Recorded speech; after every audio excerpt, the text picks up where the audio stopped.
ಧನ್ಯ madam, ನಮಸ್ತೆ. ನಮಸ್ತೆ. ಹೇಗಿದ್ದೀರಾ ಮೇಡಮ್? ನಾನು ಚೆನ್ನಾಗಿದ್ದೀನಿ, ನೀವು? ನಾನು ಚೆನ್ನಾಗಿದ್ದೀನಿ madam. So back to back ಸಿನಿಮಾಗಳು ಮಾಡ್ತಿದ್ದೀರಿ. ಸೊ 5ನೇ ಸಿನಿಮಾ ಕಾಲಪತ್ತರು ಬಿಡುಗಡೆ ಆಗುವಂಥ ಕಾಲ ಬಂದಿದೆ. ಸೊ ಎಷ್ಟು ಖುಷಿಯಲ್ಲಿದ್ದೀರಿ ನೀವು? ತುಂಬ ಖುಷಿ ಆಗ್ತಾ ಇದೆ. ಅಂದರೆ ನಾ ಶೂಟ್ ಮಾಡಿದ್ದು ಒಂದೊಂದು ವರ್ಷ ಗ್ಯಾಪಲ್ಲೇ, ಬಟ್ ಎಲ್ಲ ರಿಲೀಸ್ ಆಗ್ತಾ ಇರೋದು ಒಟ್ಟಿಗೆ. ಸೊ ಅದು ನನಗೆ ಒಂಥರ ಟೈಮೇ ಸಿಗ್ತಾ ಇಲ್ಲ. ನಿಜವಾಗ್ಲೂ ಪ್ರತಿದಿನ ಒಂದಷ್ಟು ಇಂಟರ್ವ್ಯೂಸ್ ಇರುತ್ತೆ. ಆದರೆ ಇದೇ ನಮ್ಮನ್ನ ಆಡಿಯನ್ಸಿಗೆ ನಾವು ತಲುಪಿಸೋ ರೀತಿ. ಸೊ ನಾವು ಆ್ಯಕ್ಚುಲಿ ನಿಮಗೆಲ್ಲ ತುಂಬ ಗ್ರೇಟ್ಫುಲ್ ಆಗಿರಬೇಕು. ಬಿಕಾಸ್ ನೀವು ಪ್ರತಿ ಸಿನಿಮಾಗೂ ನೀವು ಬಂದು ಈ ಥರ ನನಗೆ ಸಹಾಯ ಮಾಡಿಕೊಡ್ತೀರಾ. ಎಸ್, ಕಾಲಪತ್ರ ಸಿನಿಮಾದ ಪ್ರಚಾರ ಕೂಡ ತುಂಬ ವಿಶೇಷವಾಗಿ ಅಂದ್ರೆ ಡಿಫ್ರೆಂಟಾಗಿ ನಡೀತಿದೆ. ಸೊ ಇಲ್ಲ ಒಂದು ಕಡೆ ಗದ್ದೆಯಲ್ಲಿ, ಒಂದು ಕಡೆ ಯಾವುದೋ ಬೆಟ್ಟದಲ್ಲಿ, ಈ ಥರ ಎಲ್ಲ ನಡೀತಿದೆ. ಸೊ ಎಷ್ಟು ಖುಷಿ ಕೊಡುತ್ತೀವಲ್ಲ? ಚೆನ್ನಾಗಿರುತ್ತೆ ಆ್ಯಕ್ಚುಲಿ. ಅದೇ ಯಾವಾಗಲೂ ಒಂದು ಕಡೆ ಕೂತ್ಕೊಂಡು ಮಾಡ್ತಾ ಇರ್ಬೋದು, ಆದರೆ ಬೋರ್ ಆಗೋಗುತ್ತೆ. ಸೊ ಈ ಥರ ಅವ್ರು ನನ್ನನ್ನು ಮಂಡ್ಯ ಕರ್ಕೊಂಡು ಹೋಗಿದ್ದಿರ್ಬೋದು. ಅವತ್ತು ಪ್ರಾಣಿ ಅಂತ ಒಂದು ಆನಿಮಲ್ ಶೆಲ್ಟರ್, ಅಲ್ಲಿಗೆ ಹೋಗಿದ್ವಿ. ಅಲ್ಲೂ ತುಂಬ ಚೆನ್ನಾಗಿತ್ತು. ಸೊ ಬೇರೆ ಬೇರೆ ಥರ ಮಾಡ್ತಾ ಇದ್ರೆ ನಮಗೂ ವೆರೈಟಿ ಅಲ್ವಾ, ಬೋರ್ ಆಗಲ್ಲ. ಹೌದು. ಸಿನಿಮಾ ಕಥೆನ ನೀವು ಕೇಳ್ತೀರಾ ಮನೆಯಲ್ಲಿ ಫ್ಯಾಮಿಲಿ ಸಮೇತ ಕೇಳೋದಂತ? ಮಮ್ಮಿ ನಾನು ಇಬ್ರು ಕೂತ್ಕೊಂಡು ಕೇಳ್ತೀವಿ ಕಥೆನ. ಆ್ಯಂಡ್ ಪ್ರತಿ ನರೇಷನಲ್ಲೂ ಹೇಗೆ ನಡೆಯುತ್ತೆ ಅಂದರೆ ಕಥೆನ ಹೇಳ್ತಾರೆ ನಮಗೆ, ಆಮೇಲಿಂದ ಬೇರೆಗೆ ಮಾತುಕತೆ ಎಲ್ಲ ನಾನು ಕೇಳಲ್ಲ, ಅದು ಮಮ್ಮಿ ಮಾಡುತ್ತೆ. ಎನಿಥಿಂಗ್ ರಿಲೇಟೆಡ್ ಟು ಮನಿ ಮಮ್ಮಿಗೆ ಬಿಟ್ಟಿದ್ದು. ಅವ್ರು ಮಾತಾಡೋದು, ಅವ್ರು ಈಸ್ಕೊಳ್ಳೋದು. ಅದು ನನಗೂ ಅದಕ್ಕೂ ಏನೇನು ಸಂಬಂಧ ಇಲ್ಲ. ನನ್ನ ಕೆಲಸ ಬರೀ ಆ್ಯಕ್ಟ್ ಮಾಡೋದು. ಸೊ ಕತೆ ಕೇಳಿದ್ಮೇಲೆ ಇಷ್ಟ ಆದರೆ ಒಂದು 2-3 ದಿವಸ ಅದ್ರ ಬಗ್ಗೆನೇ ಯೋಚನೆ ಮಾಡಿ ಅಪ್ಪನ ಹತ್ರ ಮಾತಾಡ್ತೀವಿ, ಧೀರೇನ್ ಹತ್ರ. ಆ್ಯಂಡ್ ಎಲ್ಲ ಕನ್ಫರ್ಮ್ ಆದಮೇಲೆ ವಿಲ್ ಟೆಲ್ ಫ್ಯಾಮಿಲಿಗೆ. ಸೊ ಅಣ್ಣ ಯಾವ ರೀತಿ ನಿಮಗೆ ಸಪೋರ್ಟ್ ಮಾಡ್ತಾನೆ? ಧೀರೇನ್ ಯಾವಾಗಲೂ ನನಗೊಂದು ಸಪೋರ್ಟ್ ಸಿಸ್ಟಮ್ ಥರ ನಿಂತಿರ್ತಾನೆ. ಆ್ಯಂಡ್ ಎಷ್ಟೋ ಸಲ ನನಗೆ ಈ ಸೀನ್ ಹೀಗೆ ಬರಬೇಕು, ಈ ಥರ ಒಂದು ಇಮೋಷನ್ ನೀ ತೋರಿಸ್ಬೋದು ಅಂತೆಲ್ಲ ಅಡ್ವೈಸ್ ಮಾಡ್ತಾ ಇರ್ತಾನೆ. ಆ್ಯಂಡ್ ಕ್ರಿಟಿಕ್ ಕೂಡ ಉಂಟು. ಅಂದರೆ ಈ ಸಿನಿಮಾ ನೋಡ್ದ ನಂದು ಪೌಡರ್ ಫಸ್ಟ್ ಫಿಲ್ಮ್ಗೂ ಇವಾಗೂ ತುಂಬ ಇಂಪ್ರೂವ್ ಆಗಿದೆಯಾ ಅಂತ ಹೇಳ್ದ. ಸೊ ಬೇರೆಯವ್ರು ಏನು ಹೇಳ್ತಾರೆ, ತುಂಬ ಚೆನ್ನಾಗಿ ಮಾಡಿದೆ. ಆ ಒಂದು ಇಂಪ್ರೂವ್ ಅನ್ನೋ ವರ್ಡಿಂದ ನನಗೇನು ಅನಿಸುತ್ತೆ ದಟ್ ನಾನು ಇನ್ನೂ ಒಳ್ಳೆ ಆ್ಯಕ್ಟರ್ ಆಗ್ತಾ ಇದ್ದೀನಿ ಅಂತ ನನಗೊಂದು ಭಾವನೆ. So yeah. ಓಕೆ. ಅಂದರೆ ಮನೇಲಿ ಇವಾಗಲೂ ಅಂದರೆ ಚಿಕ್ಕ ವಯಸ್ಸಲ್ಲಿ ಅಣ್ಣ ತಮ್ಮ ಜಗಳ ಆಡೋದು ಕಾಮನ್ ಆಗಿರುತ್ತೆ. ಈಗಲೂ ಮನೇಲಿ ಜಗಳ ಆಡ್ತಾರೆ ಇಬ್ರು? ಈಗ ಕಮ್ಮಿ. ಈಗ ಜಗಳ ಆಗಕ್ಕೆ ಟೈಮೇ ಇಲ್ಲ. ಕೆಲಸಗಳಲ್ಲಿ ಬ್ಯುಸಿ ಇರ್ತೀವಿ. ಟೈಮ್ ಸಿಕ್ಕಿದಾಗ ಒಬ್ರನ್ನೊಬ್ರು ಮಾತಾಡಿಸ್ಬೇಕು, ಏನೇನು ನಡೀತಾ ಇದೆ ಅಂತ ತಿಳ್ಕೊಬೇಕು.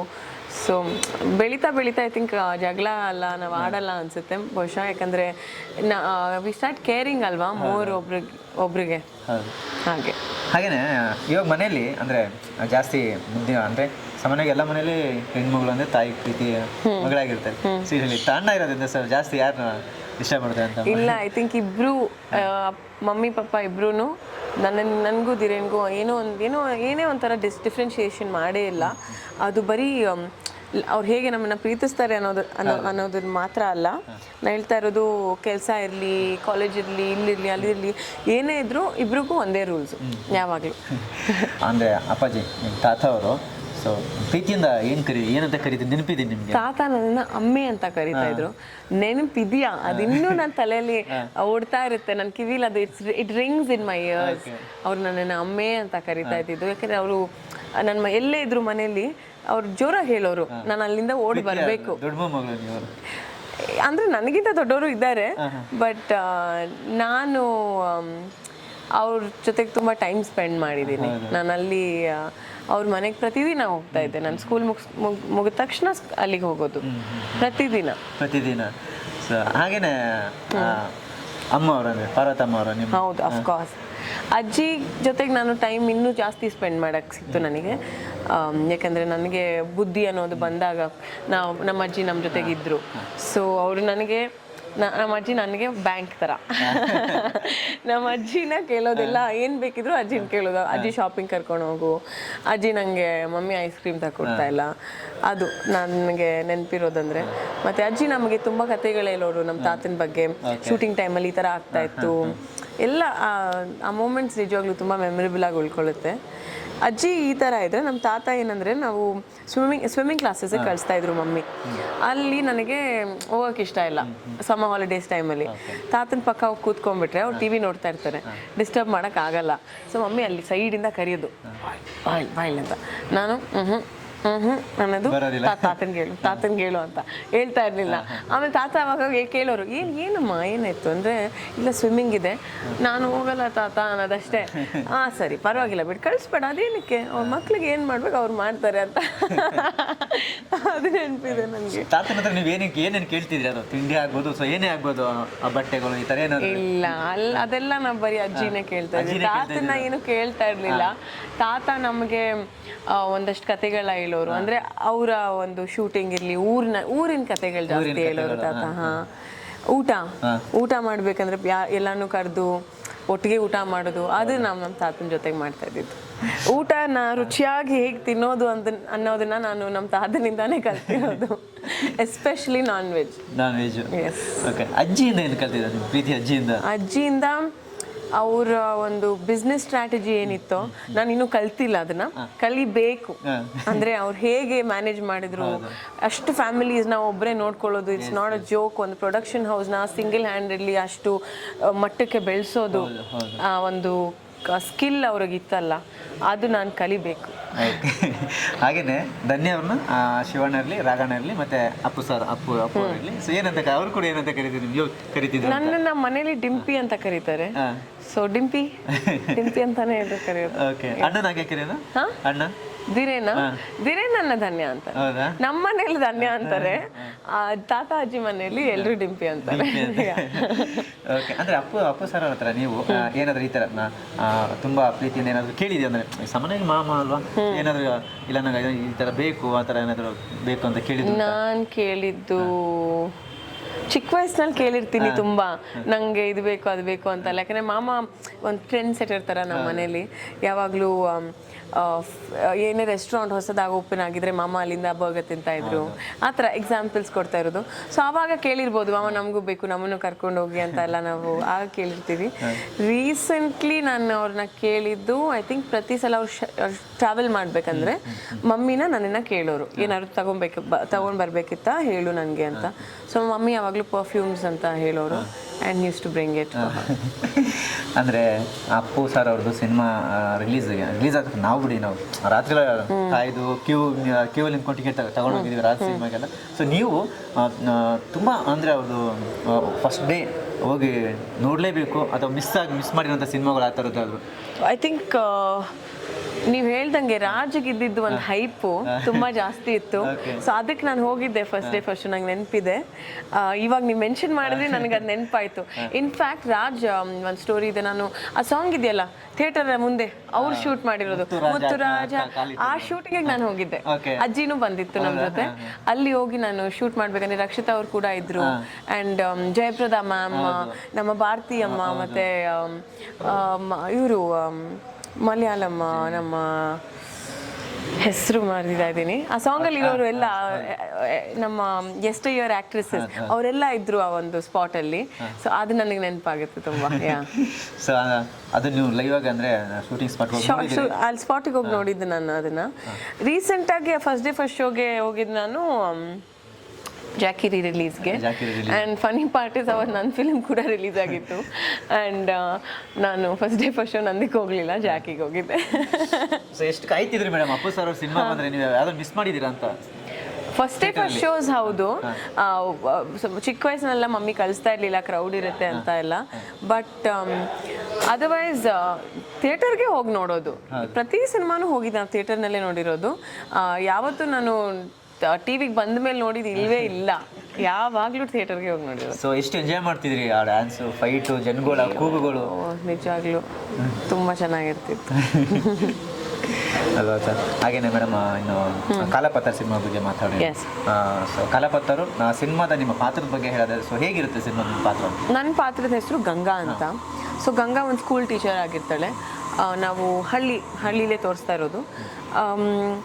ಶಂಕರನ್ ಜೊತೆಗೆ ಅವಳು ಲವ್ ಇಂಟ್ರೆಸ್ಟ್ ಅವನು. ಸೊ ಅವರು ಮೊದಲಿಂದ ಪ್ರೀತಿ ಮಾಡ್ಕೊಂಡು ಬಂದಿರ್ತಾರೆ, ಇವಾಗ ಶುರು ಆಗೋದು ಅಂತ ನಾವು ತೋರಿಸ್ತಾ ಇಲ್ಲ. ಫ್ಲ್ಯಾಶ್ ಬ್ಯಾಕ್ಸಲ್ಲೆಲ್ಲ ಅದು ಬರುತ್ತೆ ಅವ್ರು ಹೇಗೆ ಮೀಟ್ ಮಾಡಿದ್ರು ಅಂತ ಎಲ್ಲ. ಬಟ್ ನಾನು ಅವನಿಗೆ ಒಂದು ತಿದ್ದೋ ಥರ ಒಂದು ಕ್ಯಾರೆಕ್ಟರ್ ಆಗಿರ್ತೀನಿ ಅವ್ನ ಲೈಫಲ್ಲಿ, ಇದನ್ನು ಮಾಡು ಅದನ್ನು ಮಾಡು ಅಂತ. ಸ್ವಲ್ಪ ಆ ರೀತಿ ಇರೋದು ಆ್ಯಂಡ್ ಸ್ವಲ್ಪ ಮಚೋರ್ ಕ್ಯಾರೆಕ್ಟರ್, ಸ್ವಲ್ಪ ಸ್ಟ್ರಿಕ್ಟ್ ಕ್ಯಾರೆಕ್ಟರ್ ಕೂಡ. ಶಂಕರನ್ ಜೊತೆಗೆ ಅವಳು ತುಂಬ ಸ್ಟ್ರಿಕ್ಟ್ ಆಗಿರೋದು, ತುಂಬ ಈಸಿ ಆಗಿರೋದು ಕೂಡ. ಅಂದರೆ ಆ ಒಂದು ಕಂಫರ್ಟ್ ಇರುತ್ತೆ ಅವಳಿಗೆ ಅವನ ಜೊತೆಗೆ. ಕ್ಯಾರೆಕ್ಟರ್ ಬಗ್ಗೆ ಹೇಳೋದಿದ್ರೆ, ನನಗೆ ಹಳ್ಳಿ ಹುಡುಗಿ ಮೊದಲನೇ ಬಾರಿ ಮಾಡ್ತಾ ಇರೋದು ನಾನು, ನನ್ನ 2ನೇ ಸಿನಿಮಾ. ತುಂಬ ಎಕ್ಸೈಟಿಂಗ್ ಆಗಿತ್ತು, ಚಾಲೆಂಜಿಂಗ್ ಆಗಿತ್ತು. ನನಗೆ ಒಂದು ಆಸೆ ಇದೆ, ಬೇರೆ ಬೇರೆ ವಿಭಿನ್ನ ಪಾತ್ರಗಳಲ್ಲಿ ಕಾಣಿಸ್ಕೊಬೇಕು, ನನ್ನ ಕಲೆನ ನಾನು ಆ ಒಂದು ಮೂಲಕ ತೋರಿಸ್ಬೇಕು ಅಂತ. ಸೊ ನನಗೆ ಆ ಒಂದು ಅವಕಾಶ ಈ ಫಿಲ್ಮಲ್ಲಿ ಸಿಕ್ತು. ಸೊ ಹಳ್ಳಿ ಪಾತ್ರ ಮಾಡಬೇಕಂದ್ರೆ ಎಷ್ಟು ಚಾಲೆಂಜಿಂಗ್ ಆಗಿತ್ತು ನಿಮಗೆ? ಅದು ಚಾಲೆಂಜಿಂಗ್ ಆಗಿತ್ತು, ಕಷ್ಟ ಅಂತ ನಾನು ಹೇಳಲ್ಲ. ಅದಕ್ಕೆ ನಾನು ನಮ್ಮ ಗೌರಿ ದತ್ತು ಅವ್ರ ಹತ್ರ ಹೋಗಿ ಮೀಟ್ ಮಾಡಿದೆ. ಅವರು ನನ್ನ ಗುರುಗಳು. ನಾನು ಅಭಿನಯ ತರಂಗದಲ್ಲಿ ಅವರ ಕೆಳಗೆ ನಾನು ಕಲ್ತಿದ್ದು. ಸೊ ಮತ್ತೆ ಹೋಗಿ ಮೀಟ್ ಮಾಡಿದೆ ಅವ್ರನ್ನ, ಒಂದು 2-3 ದಿವಸ ಹೋಗಿದ್ದೆ. ಅವ್ರು ಹೇಳ್ಕೊಟ್ರು ನನಗೆ ಮೋಸ್ಟ್ ಇಂಪಾರ್ಟೆಂಟ್ ಅಬ್ಸರ್ವೇಷನ್, ಯಾವಾಗಲೂ ಅಬ್ಸರ್ವ್ ಮಾಡಬೇಕು ಆ್ಯಕ್ಟರ್ಸು. ಅದು ಅವ್ರು ಮುಂಚೆನೂ ಹೇಳ್ಕೊಂಬಂದಿದ್ದಾರೆ. ಸೊ ಹಳ್ಳಿಗೆ ಹೋಗು, ನೀವು ಮೊದಲೇ ಹೋಗ್ಬಿಡು ಅಂತ ಹೇಳಿದ್ರು. ಆಗ ವಿಕಿಯವರು ಹಾಗೆ ಹೇಳಿದ್ರು. ಸೊ ನಾವು ಒಂದು 3 ದಿವಸ ಮುಂಚೆನೇ ಹೋಗಿ ಅಲ್ಲಿ ಸೀರೆ ಹಾಕ್ಕೊಂಡು ಅವ್ರು ಹೇಗೆ ನಡೆದಾಡ್ತಿದ್ರು ಅದೇ ಥರ ವಾಕ್ ಮಾಡೋದು, ಮಾತಾಡೋದು, ಕೂತ್ಕೊಳ್ಳೋದು, ಅಲ್ಲಿ ಹಳ್ಳಿ ಟೀಚರ್ನ ಮೀಟ್ ಮಾಡಿದೆ ಕೂಡ. ಸೊ ಇದೆಲ್ಲ ಮಾಡಿ ನನ್ನಲ್ಲಿ ಗಂಗಾನ ತಂದು ಆಮೇಲೆ ಶೂಟಿಂಗ್ ಶುರು. ಸೊ ಅಂದರೆ ನೀವು ಟೀಚರ್ ಈ ಸಿನಿಮಾದಲ್ಲಿ? ಎಸ್. ಓಕೆ, ಅದು ಕೂಡ ಚಾಲೆಂಜ್ ಪಾತ್ರನೇ ಮೇಡಮ್, ಟೀಚರ್ ಪಾತ್ರ ಮಾಡಬೇಕಾದ್ರೆ.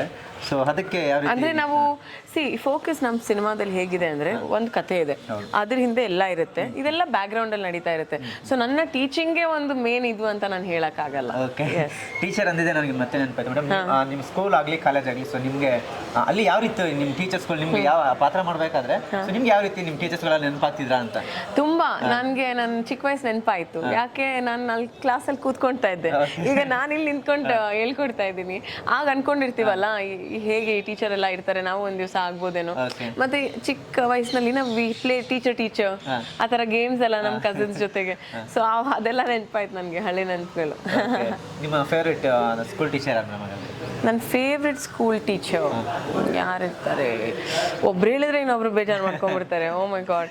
ಬಟ್ ನೆನಪಾಗೋ ಜಾಸ್ತಿ ನಂಗೆ ಒಬ್ರು ಕನ್ನಡ ಟೀಚರ್ ಇದ್ರು, ಕಮಲಾಕ್ಷಿ ಮ್ಯಾಮ್ ಅಂತ. ಅವರೇ ನನ್ನನ್ನು ಜಾಸ್ತಿ ಬೈತಿದ್ದು ಕೂಡ. ಬಟ್ ಅವ್ರು ಬೈದು ನೋಡಿ ನಾನು ಇವಾಗ ಎಷ್ಟು ಚೆನ್ನಾಗಿ ಕನ್ನಡ ಮಾತಾಡ್ತೀನಿ. ಹಂಗೆ ನೀವು ಹೇಳಿದ್ರಿ ಹಳ್ಳಿ ಪಾತ್ರ ಮಾಡ್ತಿದ್ದೀನಿ. ಸೊ ಹಳ್ಳಿ ಪಾತ್ರ ಮಾಡಬೇಕಾದ್ರೆ ಅಲ್ಲಿ ಭಾಷೆ ಕೂಡ ಇಂಪಾರ್ಟೆಂಟ್ ಆಗುತ್ತೆ. ಸೊ ಹಳ್ಳಿ, ಸೊ ಅದೆಲ್ಲ ಹೇಗೆ ಕಷ್ಟ ಆಗುತ್ತೆ ನಿಮಗೆ? ನೋಡಿ ನೀವು ಅದು ಕಷ್ಟ ಅಲ್ಲ, ಅಗೇನ್ ಚಾಲೆಂಜಿಂಗ್ ಆಗಿತ್ತು. ಅದು ವೆರಿ ಟ್ರಿಕ್ಕಿ. ಸೆಟ್ಟಲ್ಲಿ ಏನಾದ್ರು ಹೇಳ್ಬಿಡ್ಬೋದು, ಯಾಕಂದ್ರೆ ಸ್ಪಾಟ್ ಅಲ್ಲಿ, ಯಾಕಂದ್ರೆ ಅಲ್ಲಿ ಡಬ್ಬಿಂಗ್ ಅಲ್ಲಿ ನೋಡ್ಕೊಳ್ಳೋಣ ಅಂತ. ಆಮೇಲೆ ಡಬ್ಬಿಂಗಿಗೆ ಬಂದಾಗ ನಮ್ಗೆ ಗೊತ್ತಾಗುತ್ತೆ ನಿಜವಾಗ್ಲೂ ಏನು ಚಾಲೆಂಜು ಅಂತ. ಅಲ್ಲಿ ಒಂದಷ್ಟು ಸಲ ಮಾಡಿದ್ವಿ ಅಂಡ್ ಫೋಕಸ್ ಮಾಡಿದ್ವಿ. ಅಂದ್ರೆ ಬೇಗ ಮುಗಿಸ್ಬಿಡ್ಬೇಕು ಅಂತ ಮಾಡೇ ಇಲ್ಲ ನಾವು. ವಿಕ್ಕಿ ಅವರು, ನಮ್ಮ ಮಮ್ಮಿ ಇಬ್ರು ಇದು ಇನ್ನೂ ಸ್ವಲ್ಪ ಚೆನ್ನಾಗಿ ಮಾಡ್ಬೋದು. ಬಿಕಾಸ್ ನಾವು ಹಳ್ಳಿ ಒಂದು ಕರ್ನಾಟಕದಲ್ಲಿರೋ ಹಳ್ಳಿ ಭಾಷೆ ಉಪಯೋಗಿಸಿದ್ದೀವಿ. ನಾರ್ತ್ ಕರ್ನಾಟಕ ಡೈಲೆಕ್ಟ್ ಅಂತ ಏನೂ ಅಲ್ಲ. ಶೂಟಿಂಗ್ ಮಾತ್ರ ಅಲ್ಲಿ ನಡೆದಿದ್ದು. Okay okay okay madam. ಅಂದರೆ ನೀವು ಅಂದರೆ ನಿಮ್ಮ ತಾತ ಅಣ್ಣವರು ಗಾಜಿನವರು, ಹೌದು, ಅಲ್ಲೆಲ್ಲ ಹೋದಾಗ ಸೊ ಅಲ್ಲಿ ಆ ಥರ ಅಂದರೆ ನೀವು ಆ ಭಾಷೆಯಲ್ಲಿ ನಿಮ್ಗೆ ಗೊತ್ತಾ ಅಂತ? ಅಫ್ಕೋರ್ಸ್ ನಂಗೆ ಅರ್ಥ ಆಗುತ್ತೆ ಅಂದರೆ ಅಲ್ಲಿ ಹೋದಾಗ ಆ ವಾತಾವರಣದಲ್ಲಿ ಎಲ್ಲೋ ಒಂದು ಕಡೆ ಒಂದು ವರ್ಡ್ ಬಂದ್ಬಿಡುತ್ತೆ. ಓಕೆ, ಬಟ್ ಅದರ್ವೈಸ್ ಇಲ್ಲ, ನಾನು ಇಲ್ಲಿ ಹುಟ್ಟು ಬೆಳೆದಿರೋದಲ್ವಾ. ಸೊ ಹಾಗೆ ಆಮೇಲೆ ಇನ್ನು ಕಿ ವರುಣ್ ಅವ್ರ ಬಗ್ಗೆ ಹೇಳಿದ್ರೆ, ಸೊ ನಿರ್ದೇಶನದ ಜೊತೆಗೆ ನಾಯಕ ನಟನಾಗಿ ಅಭಿನಯಿಸಿದ್ರೆ, ಸೊ ಯಾವ ರೀತಿ ಹ್ಯಾಂಡಲ್ ಮಾಡ್ತಿದ್ರು ಟೀಮ್ನ? ಅವರು ಚೆನ್ನಾಗಿ ಹ್ಯಾಂಡಲ್ ಮಾಡಿದ್ದಾರೆ. ಇಲ್ಲಾಂದರೆ ನಾವು ಈ ಒಂದು ಪ್ರಾಡಕ್ಟ್ ತರಕ್ಕೆ ಆಗ್ತಿರ್ಲಿಲ್ಲ. ಆದರೆ ಅವ್ರಿಗೆ ಫೋಕಸ್ ಬರೀ ಸಿನಿಮಾ. ಅಂದರೆ ಅವ್ರಿಗೆ ಊಟ ಬೇಡ, ಏನು ಬ್ರೇಕ್ ಬೇಡ, ಏನು ಬೇಡ, ಬರೀ ನನ್ನ ಶಾರ್ಟ್ ಬೇಕು, ಚೆನ್ನಾಗಿ ಬರಬೇಕು, ಇದು ಬರಬೇಕು. ಸೊ ವೆರಿ ಒಂದು ಪರ್ಫೆಕ್ಷನಿಸ್ಟ್ ಥರ ಅವರು ಅಂತ ಹೇಳ್ಬೋದು. ತುಂಬ ತಿಳುವಳಿಕೆ ಕೂಡ ಇದೆ ಅವರಿಗೆ. ಅಂದರೆ ಅವರು ಹೋಗಿ ಅಬ್ರಾಡ್ನಲ್ಲಿ ಮತ್ತು ಇಲ್ಲೂ ಕೂಡ ಒಂದಷ್ಟು ಕಡೆ ಹೋಗಿ ಈಸ್ ಸ್ಟಡೀಡ್ ಫಿಲ್ಮ್. ಸೊ ಅದು ಕಾಣುತ್ತೆ. ಆ್ಯಂಡ್ ಅವ್ರು ಅಫ್ಕೋರ್ಸ್ ಅವ್ರ ಗುರುಗಳು ಸೂರಿ ಸರ್, ಅವ್ರ ಹತ್ರ ಕೆಲಸ ಮಾಡಿದ್ದಾರೆ. ಆ್ಯಂಡ್ ಯೋಗರಾಜ್ ಭಟ್ ಸರ್ ಹತ್ರ ಕೂಡ. ಸೊ ಅವರಿಂದ ತುಂಬ ಕಲ್ತಿದ್ದಾರೆ. ಮೇಡಮ್, ಇವಾಗ ನಿನ್ನ ಸನಿ ಹಾಕಿ ಸಿನಿಮಾ ಟೈಮಲ್ಲಿ ಅಪ್ಪು ಸರು, ಶಿವಣ್ಣ, ರಾಘಣ್ಣ ಎಲ್ಲ ಬಂದು ಸಿನಿಮಾ ನೋಡಿದ್ರು. ಸೊ ಈಗ ಅದನ್ನ ಕೇಳ್ಬಾರ್ದು ಬಟ್ ಆದರೂ ಕೇಳ್ತೀನಿ. ಇವಾಗ ಅಪ್ಪು ಸರ್ ಒಂದು ದೂರ ಆಗಿನೇನು ನೆಕ್ಸ್ಟ್ ಮಂತ್ ಒಂದು 3 ವರ್ಷ ಆಗ್ತಿದೆ. ಸೊ ಅಪ್ಪು ಸರ್ ಅವ್ರ ಜೊತೆ ಯಾವ ನೆನಪು ಅದಂತೆ ಕೇಳೋಕೆ ತುಂಬಾ ಇರುತ್ತೆ ನಿಮಗೆ. ಸೊ ಯಾವಾಗಲೂ ನೆನೆಸ್ಕೊಳ್ಳೋದಾದರೆ ಸೊ ಯಾವ ರೀತಿ ಅವ್ರನ್ನ ನೆನೆಸ್ಕೊಳ್ತೀನಿ? ಐ ಥಿಂಕ್ ನಾನು ಯಾವತ್ತೂ ಅವರು ನೆನೆಸ್ಕೊಳ್ಳೋದಂದರೆ ಅವ್ರು ಇಲ್ಲ ನಮ್ಮ ಜೊತೆಗೆ ಅಂತ ನಾನು ನೆನೆಸ್ಕೊಳ್ಳೋಕ್ಕಾಗಲ್ಲ. ಯಾಕಂದರೆ ಅಫ್ಕೋರ್ಸ್ ಅದು ಬೇಜಾರಾಗುತ್ತೆ, ಭಾವುಕರಾಗ್ತೀವಿ. ಹಾಗೆ ಯೋಚನೆ ಮಾಡೋದು ಬೇಡ, ಅವರೆಲ್ಲೋ ಶೂಟ್ ಮಾಡ್ತಾ ಇದ್ದಾರೆ, ಬರೋಕ್ಕಾಗಲಿಲ್ಲ ನನ್ನ ಪ್ರೀಮಿಯರ್ಗೆ ಅಂತ ಅಂದ್ಕೊಳ್ಳೋದು ಅಷ್ಟೇ. But my most memorable experience ಅದು ನನ್ನ ಲಾಸ್ಟ್ ನೆನ್ಪು ಕೂಡ ಆಗಿರುತ್ತೆ, ನನ್ನ ಪ್ರೀಮಿಯರ್.